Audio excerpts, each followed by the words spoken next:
Assalamualaikum warahmatullahi wabarakatuh. Selamat malam.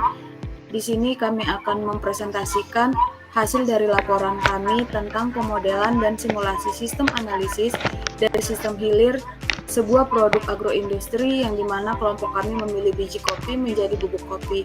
Sebelumnya perkenalkan, nama saya Sabrina Gresela Simanulang dengan NIM 004. Saya Rima Septianingsi dengan akhir 017. Dan saya Kasabita dengan NIM 006.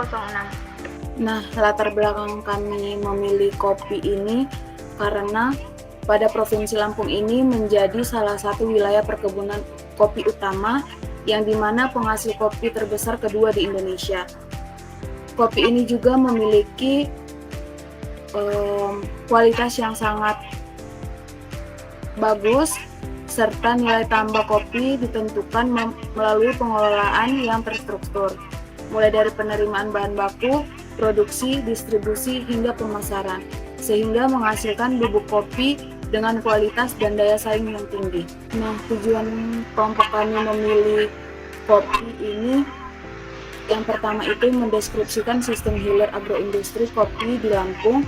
Yang kedua, menyusun model berupa flowchart yang mencakup komponen utama, interaksi, dan alur proses. Yang ketiga itu menjelaskan keterkaitan antara supplier, produsen, distributor, dan konsumen dalam rantai nilai kopi. Metodologinya, yang pertama itu, metode yang digunakan ialah pendekatan pemodelan menggunakan diagram alir atau flowchart. Yang kedua, data yang digunakan diperoleh melalui studi literatur dari berbagai sumber, meliputi jurnal ilmiah, buku teks, ataupun laporan penelitian. Baik, di sini saya akan menjelaskan deskripsi mana industri hilir ini merupakan industri yang mengolah hasil pertanian menjadi bahan baku atau barang yang siap dikonsumsi atau merupakan industri pasca panen dari pengolahan hasil pertanian. Nah, dalam sistem ini terdapat rangkaian kegiatan yang dimana dimulai dari pengumpulan produk usaha tani, pengolahan, penyimpanan, dan juga distribusi. Dimulai dari kegiatan pasca panen. Jadi, pasca panen ini terdiri dari panen pilih, sortasi buah, pengupasan kulit buah merah, fermentasi, pencucian lendir, penjemuran 1-2 hari hingga kadar air mencapai kurang lebih 40%, pengupasan kulit cangkang, penjemuran biji sampai kadar air 11-13%, sortasi dan pengemasan, penyimpanan, dan penggudangan. Selanjutnya, biji kopi ini disangrai dan dijadikan bubuk kopi. Lalu ada kegiatan pemasaran, yang mana pemasaran ini tidak hanya berfungsi sebagai sarana penyaluran produk dari produsen ke konsumen, tetapi juga sebagai strategi untuk membangun nilai tambah dan daya saing produk kopi di pasar. Interaksi antar komponen. Nah, jadi interaksi antar komponen ini misal dari supplier. Suppliernya dari petani kopi, yang mana petani ini sebagai penyedia bahan baku untuk menentukan kualitas awal produk. Terus selanjutnya yaitu produsen, yang mana produsen ini mengolah biji kopi dari sortasi ke pengupasan, ke fermentasi, ke penjemuran, pesangrai, dan penggilingan. Selanjutnya distributor, distributor sebagai perantara strategis atau pedagang besar, pengecer, dan lain-lain, yang mana untuk memastikan produk sampai ke pasar tepat, waktu sesuai permintaan, dan harga kompetitif. Selanjutnya yaitu konsumen. Konsumen ini penggerak utama di mana preferensi penentu arah produksi dan strategi pemasaran, misal rasa, kemasan, harga, sertifikasi mutu, dan yang terakhir yaitu media sosial. Jadi media sosial ini sebagai sarana promosi membangun citra merek dan komunikasi interaktif dengan konsumen.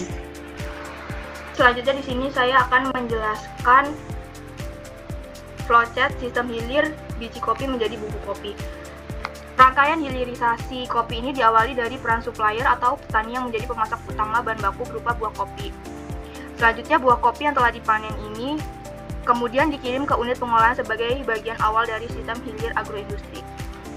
Proses diawali dari gudang bahan baku yang menerima buah kopi. Selanjutnya, di industri, tahapan pengolahan dimulai dengan sortasi basah, di mana buah kopi ini dipisahkan berdasarkan kualitas dan tingkat kematangannya menggunakan air.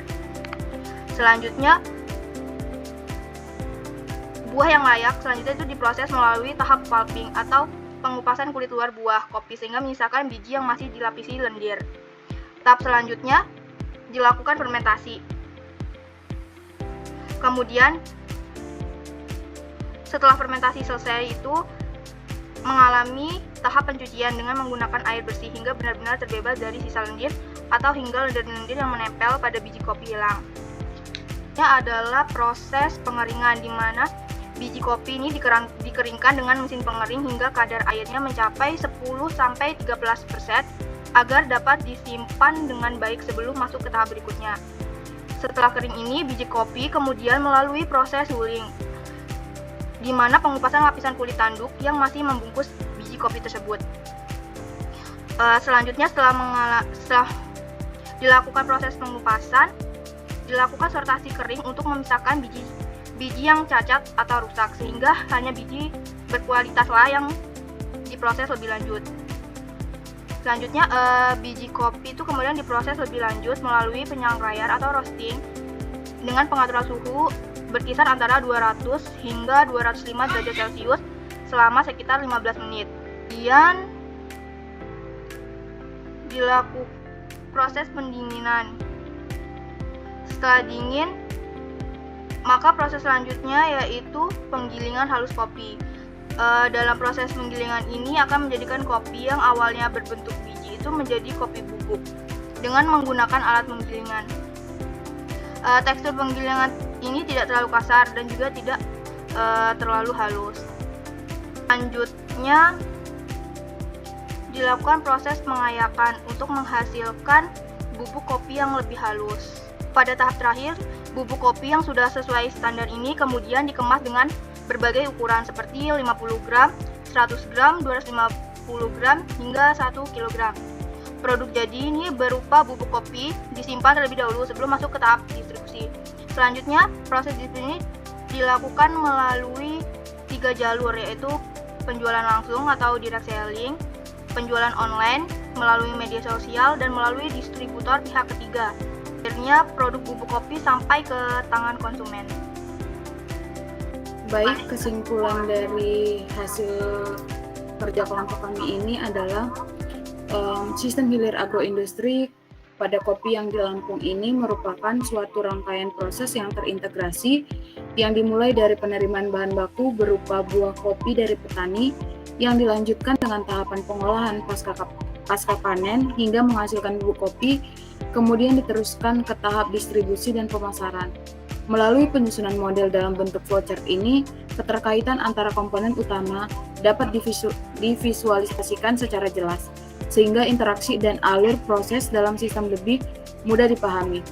Flowchart ini menggambarkan bagaimana setiap tahapan saling berhubungan, mulai dari supplier sebagai penyedia bahan baku, produsen sebagai pengolah, distributor sebagai penyalur, hingga konsumen sebagai penerima akhir produk.